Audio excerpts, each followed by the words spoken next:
They gave the young widow the skinniest cow at the auction as a joke, until months later, something incredible happened.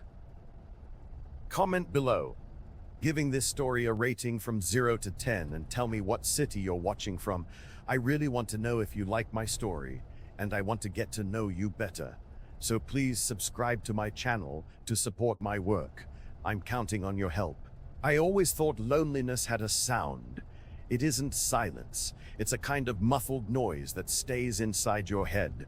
A low hum that only stops when you find something to do that occupies your hands and your thoughts at the same time. In that cloudless March with its relentless heat, my loneliness sounded like the wind beating against the rusted gate of our homestead, the creaking of loose boards in the corral, and little Lily crying for the father who was never coming back. My name is Sarah. I'm 32 years old. I have a 6-year-old daughter, a patch of land in rural Oklahoma that looks more like a rock quarry than a real farm, and a hole in my chest that Ryan left when he passed away. It's been 4 months. Cancer snuck in quietly and took him way too fast. I didn't even have time to get used to the idea that I was going to be alone. Crooked Ridge is the kind of place where everybody knows everybody, and that can be a good or a bad thing depending on the day. That day it was bad. The local livestock auction was set for the afternoon, and I needed a dairy cow to try and get my life back on track. I didn't have money to spare, but I had a little cash Ryan had hidden in an envelope under the mattress. Hard-earned money. Money that hurt to spend, because it was the last piece of him I could still touch. I arrived at the wooden auction barn afraid to look people in the eye. Crooked Ridge is like that. A new widow becomes gossip, becomes a joke, becomes someone the men look at one way and the women another. I sat in the corner, far from the main bleachers, trying to be invisible. It didn't work. Vance was there. He always was. He owned the best land in the county, always wore a perfectly shaped Stetson, and had a voice that cut through the air like a sharp knife. He looked at me and smiled. It wasn't a kind smile. It was the kind of smile from someone who just saw an opportunity to have some fun. The auction began. Fat steers, pregnant heifers, yearlings that were worth more than my entire farm. I just watched, knowing I couldn't afford to bid on any of it. Then came the final lot. The auctioneer announced it with a tired voice, almost without trying. Crossbred cow, 7 years old, poor condition. When Betsy walked in, the entire barn went silent for a second. Then came the laughter. She was pure bone covered in hide. Her ribs showed on her sides like the fingers of an open hand. Her head hung low, her eyes dull. She looked like an animal that had simply given up. The kind of creature you look at and feel pity for, but also feel there's no point in doing anything because it's too far gone. "Can I get a starting bid?" the auctioneer asked, already knowing the answer. Nobody raised a hand. Nobody said a word. There was only the sound of people shifting in their seats, low whispers and muffled chuckles. That's when Vance raised his voice. "That one's practically free, folks. Whoever takes her is doing charity." More laughter, and then he looked right at me. "How about it, Sarah? Don't you want to take her home? At least you two can keep each other company." The whole barn erupted in roaring laughter, clapping, whistles. I felt my face burn. I wanted to get up and leave. I wanted to scream. I wanted to disappear. But my grandmother's hand, she passed away years ago, felt like it was gripping my shoulder right then. She never bowed her head to anyone. She used to say humiliation only hurts if you accept it as the truth. So I raised my hand. "I'll give you $50. The silence returned. But it was a different kind of silence. It was the silence of people who couldn't believe what they had just heard. The auctioneer blinked, confused. $50 for the cow. Do I hear more?" Nobody bid. Nobody was going to. And when the gavel dropped, Vance was laughing so hard he had to take off his hat to wipe his forehead. "Sold! The widow takes the worst lot of the year." I stood up, took the lead rope the handler handed me, and walked out of the barn, pulling Betsy. Her legs were shaking.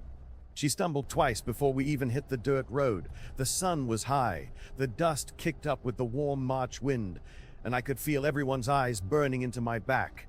The walk back to the homestead was long. Betsy stopped every 10 steps. I waited. Pulled again. She stopped. I waited again.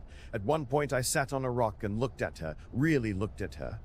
And I saw that her eyes, despite being faded, still had something in them. I don't quite know what it was. Maybe it was just a reflection of what I was feeling myself. When we got to the farm, Lily ran out of the house. "Mummy, is she ours?"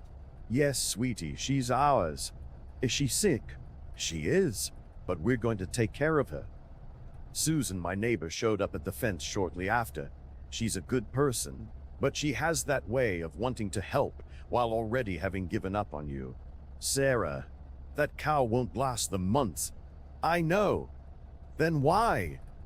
"Because she needs someone, and so do I." Susan stayed quiet. Then she shook her head and walked away. I put Betsy in the smaller corral, the only one with shade. The ground on my property was rough, full of loose rocks that hurt her hooves. I fell twice trying to guide her there. My hands were scraped, my jeans stained with old mud that pooled in the corners where the rain never dried right. When I finally got her settled, I sat on the ground and cried. I cried for myself, for Ryan, for Lily, for that cow nobody wanted. I cried because I didn't know what to do. I cried because I was terrified. I had just done the dumbest thing of my life. But when I got up, wiped my face, and looked at Betsy again, I felt something strange, a spark of stubbornness, a good kind of anger, the kind that makes you want to prove everybody wrong. That night, after putting Lily to bed, I grabbed an old notebook from the kitchen drawer and started writing. I wrote down everything I knew about cows, which was close to nothing. I wrote down everything I needed to learn. And I wrote down something my grandmother used to say: "Nobody is born knowing everything, but anyone can learn if they truly want to." I truly wanted to. Betsy slept in the corral that night. I stood by the window watching her, listening to the wind hit the gate, feeling the weight of the loneliness pressing down again. But this time, the loneliness had company. The community library in Crooked Ridge was in a side room of the First Methodist Church. It smelled like old wood and damp walls, with crooked shelves that looked like they'd been built by someone who didn't own a level. But it had books, it had knowledge, and it was free. Martha, the librarian, was a woman with gray hair pulled into a low bun, her reading glasses hanging from a thin chain around her neck. She looked at me when I walked in, but didn't ask questions. She just waited. "I need everything you have on cattle care, nutrition, rehabilitation, handling, everything." Martha adjusted her glasses and walked to a shelf in the back. She returned with 3 old books, faded covers, yellowed pages. She set them on the table in front of me carefully, like someone handing over something precious. "These are the only ones we have, but they're good. Thank you." She stood there for a moment watching me. Then she asked softly, "Is it true you took the cow from the auction?" "It is." "And why did you do that?" I thought before answering. I had several possible answers, but I chose the most honest one, because nobody else was going to. Martha didn't smile, but something shifted in her eyes. She nodded slowly and went back to her desk. I took the books home and started reading that very night. Lily was asleep in her room, the silence of the house broken only by the sound of my breathing and turning pages. I learned that a malnourished cow needs food in small portions several times a day. I learned about supplements, vitamins, protein. I learned that Betsy's condition wasn't just a lack of food, it was a lack of care for far too long. The next day, I woke up before the sun. I mixed what I had in the house with what I managed to buy at the county feed store: dry hay, bran, a little cracked corn. It wasn't ideal, but it was what I could manage. I took it to the corral and set it in front of Betsy. She sniffed it. She didn't eat. I waited, tried again. Nothing. Frustration tightened my chest. I went back to the house, reread the chapter on rehabilitation, took notes in the black notebook that had become my guide. I tried a different mix the next day. Betsy took 3 bites. On the 3rd day, she ate half. On the 5th, she licked the trough clean. It was the first small victory. But it was a victory. The weeks passed slowly. April arrived with a different kind of heat. Drier, the kind that cracked the earth and made the pastures wither. The farm's water tank cracked on a Wednesday morning. I woke up to the sound of rushing water, ran outside and saw the damage. The water I had saved for the whole week was draining away through the hole. I had no money to fix it. I couldn't wait for the next rain. And without water, Betsy would lose all the progress she'd made. The spring down in the valley was far. A steep descent, uneven ground, loose rocks that rolled underfoot, but it was the only option. I grabbed 2 old buckets, left Lily with Susan, and headed down. The first trip was hard, the second was worse. By the 3rd, I thought I wouldn't be able to climb back up. My hands started to blister, my knees ached. But I had no choice. It was on the 4th trip down that I ran into Wyatt. He was crouching near the spring, washing his hands, when he saw me coming with the buckets. He stood up, looked at me, looked at the buckets, and didn't say anything for a while. Wyatt had been childhood friends with Ryan. He was a traveling vet who serviced the smaller ranches in the area. A man of few words, serious demeanor, quick movements. The kind of person who acts before explaining. "Tank cracked?" he asked. It cracked. He took one of the buckets from my hand without asking. "I'll carry this up with you." I tried to refuse. I tried to say I could handle it, but he was already filling the bucket, already walking up the trail, so I followed behind him. When we got to the farm, he saw Betsy. He stopped in front of the corral and went quiet. A different kind of quiet. "Heavy. You took her from the auction. I laughed at you." "They did." He kept looking at the cow. Then he looked at me. He kept looking at the cow. Then he looked at me. "I owe this to Ryan. Let me help." The stubbornness I inherited from my grandmother screamed at me to refuse, to say I could do it alone. But there was something stronger at that moment. Intuition. That strange feeling that sometimes made me stop in the middle of doing something and listen to what had no sound, and my intuition was telling me to accept. Okay. Wyatt started coming by twice a week. He brought supplements he got for free from the bigger ranches, taught me how to administer them, how to measure, how to watch for signs of improvement. Betsy started putting on weight visibly. Her coat, which had been as dull as dry straw, started to shine. Her ribs began to disappear beneath a thin layer of muscle. The transformation was slow, but it was real. May arrived, bringing the first changes in how people looked at me. It wasn't respect yet, it was curiosity. The kind of curiosity from people who don't believe what they're seeing. It was that month that Victoria showed up. Vance's daughter, a woman in her 40s, hair always pulled back tight, a smile that never reached her eyes. She had a strange way of being friendly, as if she were always playing a role that didn't fit her. She knocked on my door on a Saturday afternoon. "Sarah, can I come in?" I let her. She sat in the kitchen chair, accepted a glass of water, and got straight to the point. "I heard the cow's doing much better." "She is. My dad knows a buyer, someone who pays top dollar for rehabilitated cattle. It'd be a good chance to clear your debts, you know? No need to wait for the next auction." Something in the way she spoke made an alarm go off inside me, but the naive part, the part that still tried to see the good in people, was tempted. Quick cash, bills paid, security. "I'll think about it." "Don't take too long. Opportunities like this don't come around often." She left. And I stood there in the kitchen, feeling a strange heaviness in my chest. Wyatt came over the next day. He was out examining Betsy when I told him about Victoria's visit. He stopped what he was doing. He got serious in a way I hadn't seen before. "This buyer exists, but the money won't go in your pocket." "What do you mean?" "It goes into Vance's pocket. He buys cheap from you through third parties, resells for a premium at the official auction, and pockets the difference."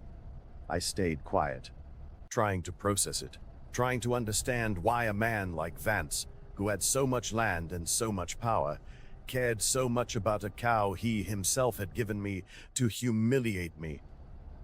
"Why is he doing this, Wyatt?" He didn't answer right away. He looked away, went back to examining Betsy, but the question had been asked, and it hung in the air, heavy, waiting. That night, lying in bed, staring at the cracked bedroom ceiling, I felt that something was wrong, something bigger than I understood. Vance wasn't a man to waste time with small folks. He wouldn't do all this just out of spite. There was another reason, and I needed to find out what it was. The memory hit me suddenly in the middle of the night, a memory so old I thought it was a dream. I was 8 years old. I was riding my bike to visit my grandparents. I went down a dirt road. I saw two men, a briefcase with papers, and a deep voice. I had never been able to connect that memory to anything real until now. I got up, turned on the light, grabbed the black notebook, and I started writing down everything I remembered from that day, every detail, every sound, every image, because something told me it was important, that it was connected to right now, to Vance, to the humiliation at the auction, to everything. And if I was right, then the problem was much bigger than I thought. I went back to the library the following. She looked at me and seemed to know I wasn't there just for Betsy. "Do you need anything else on cattle?" "Actually, I came to ask about something else." "Have you lived here in Crooked Ridge long?" "Born here, 62 years, and never left." "Then you must remember a lot of things." Martha took off her glasses, wiped them with the hem of her blouse, and put them back on. A slow gesture. The gesture of someone put them back on. A slow gesture. The gesture of someone measuring what they're about to say. "Depends on what you want to know." I took a deep breath.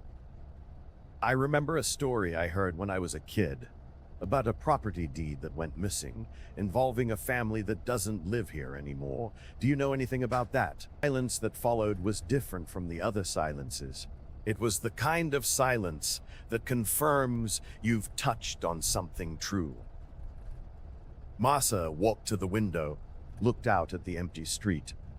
She stood like that for a while. Then she spoke, without looking at me. "The Miller family lost their land about 12 years ago. Word was the deed had been legally transferred, but nobody in the family remembered signing anything. They tried to fight it in court, couldn't prove a thing, ended up leaving Crooked Ridge. And who got the land? Vance." My stomach tied in knots. "And nobody thought that was suspicious?" Martha finally looked at me. "Everybody did, but Vance is Vance. He has money, he has influence, he has his way of making things turn out exactly how he wants them. And who was going to go up against a man like that?" I left the library with my head spinning. The memory I had, the two men, the briefcase, the deep voice, was starting to make sense. I was 8 years old. I was going to my grandparents' house. I took that dirt road at exactly the wrong time. Or the right time. I had seen something. And if Vance knew that, then the humiliation at the auction wasn't just pointless cruelty. It was a message. Stay in your place. Don't cause trouble.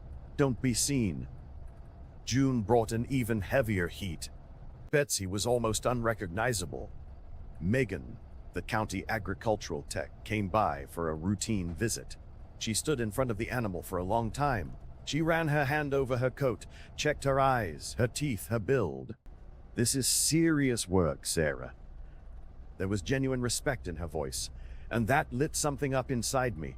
A certainty that I was on the right path, that everything I had been through, the humiliation, the exhaustion, the calloused hands, had been worth it. But June also brought fear. Ruth, an elderly neighbor who lived on the edge of Vance's property, showed up at my window in the middle of the night. She tapped on the glass with the handle of her cane. When I opened it, she was trembling. "I need to talk to you." I let her in, made some tea, waited for her to calm down. "I heard Vance and Travis talking last night. They were talking about the next auction, talking about you, talking about the cow." "And what did they say?" Ruth held her mug with both hands, staring into the hot tea as if looking for courage in there. "They said they aren't going to let that cow make it to the auction. They didn't give details. But the way they talked, Sarah, you need to be careful." She left before the sun came up, and I sat there in the kitchen, feeling the weight of the warning. The next day, when I went to the corral, I found the gate open. My heart pounded. I ran over. Betsy was there, untouched, grazing peacefully. But the gate was wide open. I had locked it the night before. I was sure of it. Someone had been there. Someone wanted me to know they could get in whenever they wanted. I told Wyatt when he came by. He tensed up. He walked the entire corral, checked the fence, the gate, the marks on the ground. "There are footprints here that aren't yours." "What do I do?" "Lock everything up at night and keep your eyes peeled." But I knew locking up wouldn't do any good. If Vance wanted to do something, he would do it, and I had no way to stop him. The fear I had managed to hold back until then found a crack and flooded in. A week passed. Nothing happened, but the tension hung thick in the air. Every noise at night made me wake up. Every movement on the road made me look out the window. Until Vance came by in person. It was daytime, in his truck, with the calm of a man who doesn't need to hide. He parked by the fence, took off his hat, and smiled. "Sarah, how are things?" "Fine. I heard the cows recovered nicely. Congratulations. You've got a knack for it." "Thank you." He stood there looking at Betsy. Then he looked back at me. "You know, I was thinking, your daughter plays out on the dirt road near the school sometimes, doesn't she?" The blood froze in my veins. "Sometimes. Dangerous place, that is. Full of loose rocks. A kid could take a nasty fall, could get seriously hurt." He didn't need to say anything else. The threat was right there, wrapped in fake politeness. "I'll keep an eye on her. Thanks for your concern." Vance put his hat back on, tipped the brim like a polite farewell, and drove off. I stood frozen in the middle of my rocky yard, the June sun burning my neck, my legs shaking. And for the first time since this whole thing started, I felt like giving up, like selling Betsy, like staying quiet, like being invisible. Lily came out the front door right then. "None. Time for lunch." Her voice cut through the hot air. It cut through the fear. It cut through the urge to cave in. I looked at her. I looked at Betsy. I looked at the farm that was mine, that was my daughter's, that nobody had the right to take away. My grandmother's stubbornness woke up inside. "I need your help. For real this time." Wyatt went down to the county clerk's office the next day. He looked for old deed records. He found a lead. But when he tried asking the clerk direct questions, he alerted the wrong people. The next morning, his truck had a slashed tire, and a horseshoe made of barbed wire was left in the truck bed. A regional warning sign, a language every rancher understood. Wyatt came out to the farm looking grim. "I messed up. I moved too fast. Now they know we're digging into this." "So what now?" He thought for a second. Then he spoke slowly. "I know a journalist, Mark. He grew up here, knows the Miller family story from another angle. If we can put the right pieces together." "Do you think that could work?" "Knows the Miller family story from another angle. If we can put the right pieces together. Do you think that could work? I don't know, but it's the only shot we've got. That night, I sat on the edge of Lily's bed. She was sleeping peacefully, her hair spread on the pillow, her breathing soft. I stroked her head slowly, trying to burn that moment into my memory, because I knew things were going to get worse before they got better. I knew Vance wouldn't back down. I knew the auction was coming up, and I knew that, one way or another, everything was going to come to a head soon. I got up, walked to the window, looked at the corral where Betsy was sleeping. She had arrived at this farm, stumbling, weak, broken. Now she was strong, she was alive, she was shining. And if she had made it, then I was going to make it too. It didn't matter how much it hurt. It didn't matter what it cost. I wasn't going to give up. Mark showed up at the farm on a late June afternoon. A skinny guy, wire-rimmed glasses, a small notepad always tucked in his shirt pocket. A local reporter who covered agricultural disputes for a county paper. He knew the Miller family's story from the other side, from the side of the folks who lost everything. We sat on the porch. Wyatt was there too. Mark flipped open his notepad, clicked his pen, and got straight to it. Tell me everything you remember about that day when you were 8. I closed my eyes, tried to go back. The dirt road, the glaring sun, the 2 men, the briefcase. I was riding to my grandparents' house. I took my bike down a back road that cut through the Miller property. I saw 2 men talking near a pickup truck. One of them had a brown briefcase. The other had a deep voice, a boss's voice. Did you see his face? Not clearly, but I remember the Stetson and the way he talked. Mark wrote it all down. Then he said, "On its own, this proves nothing. But if we put it together with what I've already dug up, with what Martha knows, with the records Wyatt tried to pull, maybe we can build a case. And if we can't?" He looked at me dead serious. Then at least we went down swinging. The following week, Martha found something. She was reorganizing the old archives in the back of the library when she found a binder of minutes from the county board meetings. Minutes from 12 years ago. Minutes that had been declared lost.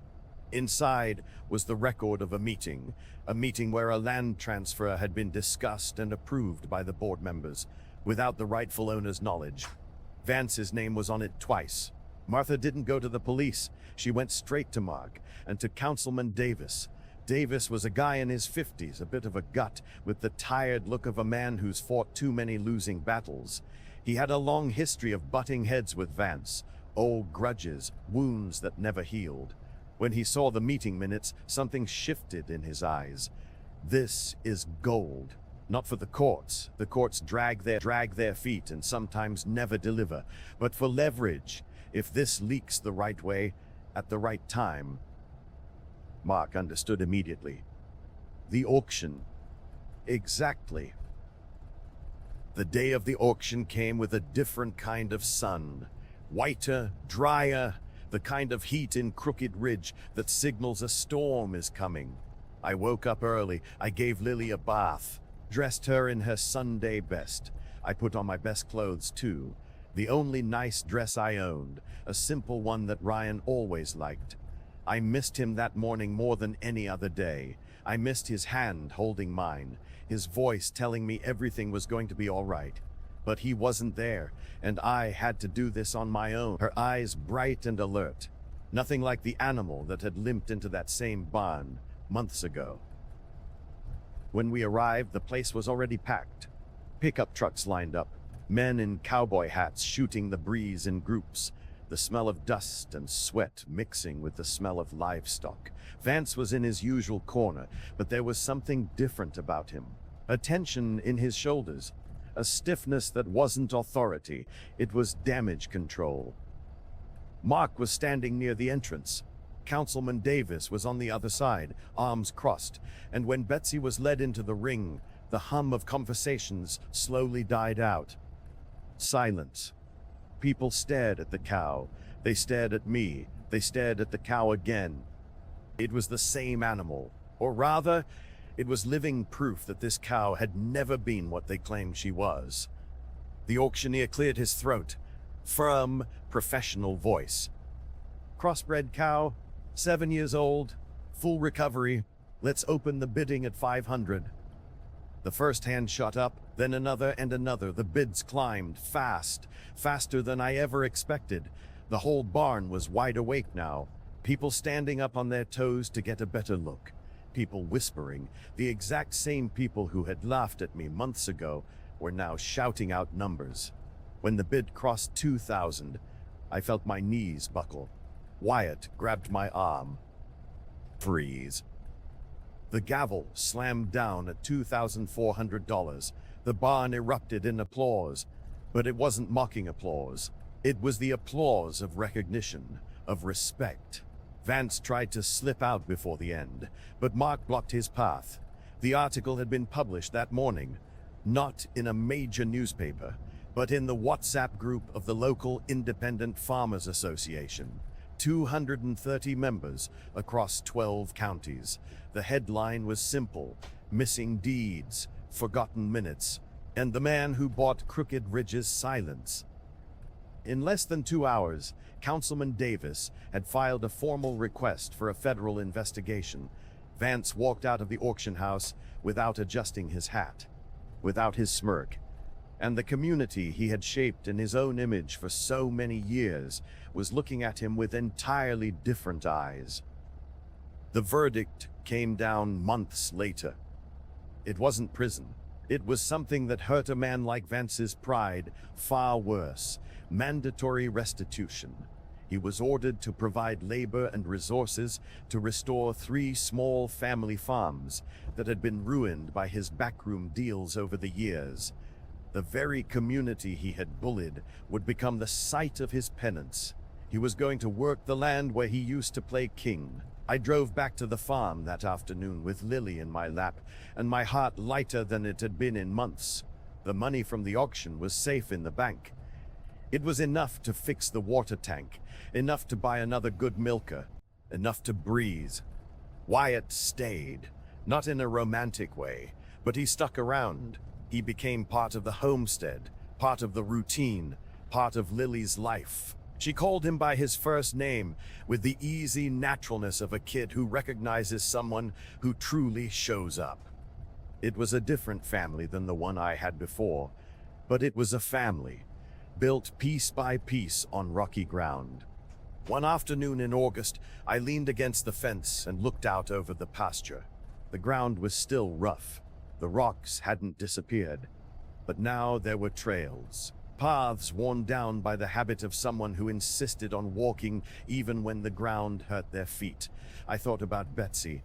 I thought about how she had arrived, stumbling, weak, broken. I thought about how she had left, strong, alive, valuable. And I thought that maybe fate has a strange way of being generous, that sometimes it hands you exactly what you need, disguised as humiliation, disguised as failure, disguised as the worst possible choice. I hadn't taken home the worst cow at the auction. I had taken home the only one who could teach me not to give up on myself. Loneliness still had a sound, but now it was different. It was the sound of the front gate creaking when Wyatt pulled in. It was the sound of Lily giggling in the yard. It was the sound of the wind sweeping across the pasture, carrying